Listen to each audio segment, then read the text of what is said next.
एक ऐसे बंदे हो जो यूट्यूब पे सर्च कर रहा है 90% एक्यूरेसी वाला कोई स्ट्रैटेजी मिल जाए और तुम उससे ट्रेड करो और तुम्हारा जो है कोई भी स्टॉप लॉस ना हिट हो और तुम जो है प्रॉफिटेबल बन जाओ, तो तुम बहुत ही गलत फैमिली में हो।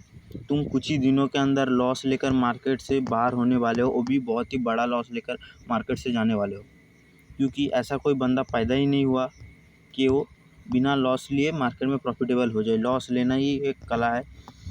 जितना तुम्हें एक विनिंग ट्रेड नहीं सिखाता, उससे 4 गुना ज़्यादा जो है लूजिंग ट्रेड तुम्हें सिखा देता है, क्योंकि बंदा जब भी पैसे लूज़ करता है तभी बंदा कुछ सीखता है। क्योंकि जब बंदा पैसे लूज़ करता है उसके अंदर इमोशनल होता है, उसका मेंटली कनेक्ट होता है, सब कुछ पैसे के अंदर होता है। जब पैसा जाता है तभी पता चलता है क्या गलती हुआ। अगर पैसा वो विन करता है उसे कभी पता नहीं चलता वो क्या हुआ नहीं हुआ, उतना दिमाग नहीं लगाता बंदा जब जितना पैसा लूज़ होता है। तो हम क्या करें, जो हमारा पैसे तो लूज़ होने ही वाली है ट्रेडिंग में। तुम अगर ट्रेडिंग में ट्रेड कर रहे हो तो तुम्हारा स्टॉप लॉस हिट होने वाला है। अगर तुम क्या करो कि 10 में से सिर्फ अगर तुम 10 ट्रेड रहे हो उसमें से सिर्फ 3 ट्रेड या फिर 4 ट्रेड लो, लेकिन फिर भी प्रॉफिटेबल रहो। वो तुम कर सकते हो।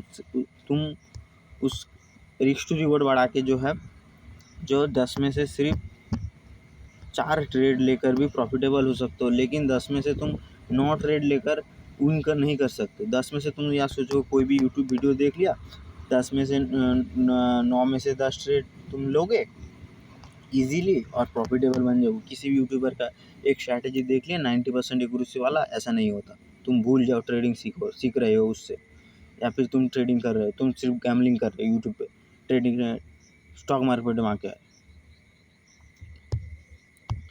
तो बेसिकली होता क्या है, अगर तुम ट्रेड कर रहे हो या फिर विन रेट पे हो, अपनी पीक पे हो, स्ट्रैटेजी के पीक पे, तुम जितने भी ट्रेड रहे हो सब विन हो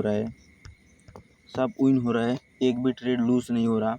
अगर जाकर तुम्हारा स्टॉप लॉस हिट होने वाला है, अब मान लो अगर, या फिर तुम कोई भी स्ट्रैटेजी यूज़ कर रहे हो और प्रॉफिट बना है उससे, अगर अभी तुम पैसे लूज़ कर रहे हो तो तुम क्या करोगे।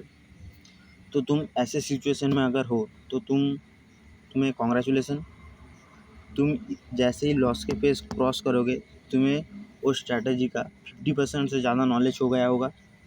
तुम बहुत बंदों से, जितने भी बंदे वो स्ट्रैटेजी यूज़ कर रहे हैं उससे कहीं ज़्यादा आगे हो।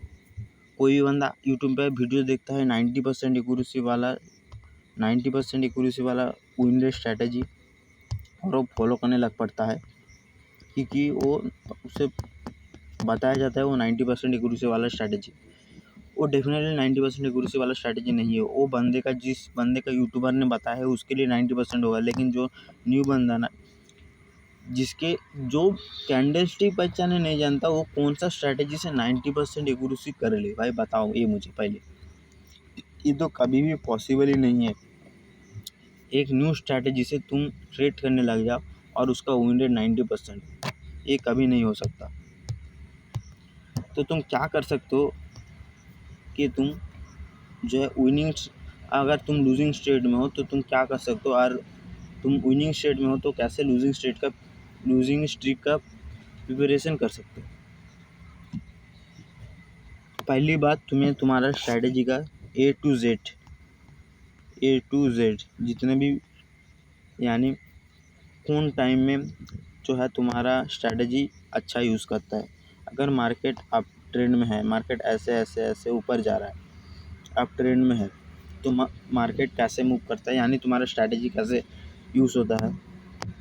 अगर मार्केट कोई भी जोन में फंस रहा है, अगर मान लो मार्केट ऐसे जोन में फंस रहा है तो तुम्हारा स्ट्रैटेजी कैसे यूज़ करता है। और मार्केट मान लो डाउन ट्रेंड में है, मार्केट ऐसे चैनल बना के डाउन ट्रेंड में जा रहा है तो तुम्हारा स्ट्रैटेजी कैसे यूज़ करता है। तो मेरे स्ट्रैटेजी का ए टू जेड नॉलेज होना चाहिए।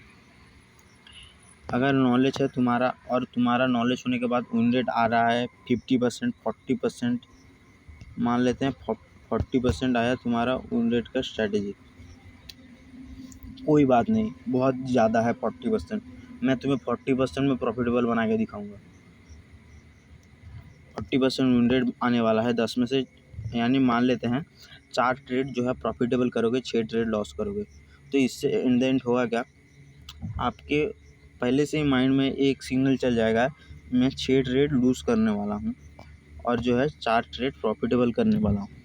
इससे अगर आपका बैक टू बैक 8 ट्रेड जो है अगर तुम प्रॉफिटेबल कर लेते हो, मान लेते हैं 8 ट्रेड तुम प्रॉफिटेबल कर लेते हो, तो फिर तुम्हारा जो है 12 ट्रेड लूज़ होने वाला है। तो तुम ये पहले से अपने माइंडसेट के अंदर तैयार रखोगे कि मेरा अगर 8 ट्रेड यानी 10 में से 8 ट्रेड प्रॉफिटेबल हो गया, यानी back to back 8 trade win हो गया, तो मेरा back to back 12 trade loss होने वाला है, क्योंकि मेरा जो है विन रेट स्ट्रैटेजी का 40% है।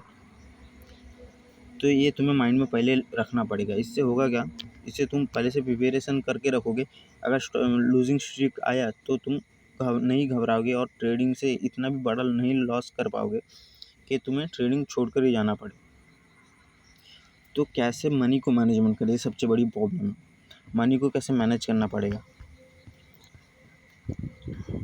तो तुम्हें रिस्क टू रिवॉर्ड सही रखना पड़ेगा। अगर तुम्हारा रिस्क टू रिवॉर्ड 1:3 है, 1:3 है, तुम बहुत ही बढ़िया काम कर रहे हो।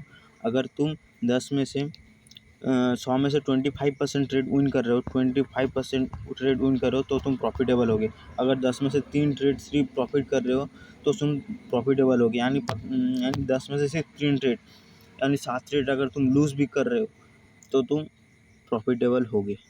सिर्फ देख रहे हो 3 ट्रेड 90% विन रेट में जाकर 10 में से 9 ट्रेड 1:3 से पकड़ लिए तो तुम कितना ही बड़ा फाड़ दोगे। 10 में से 9 ट्रेड लेना कोई हलवा नहीं है।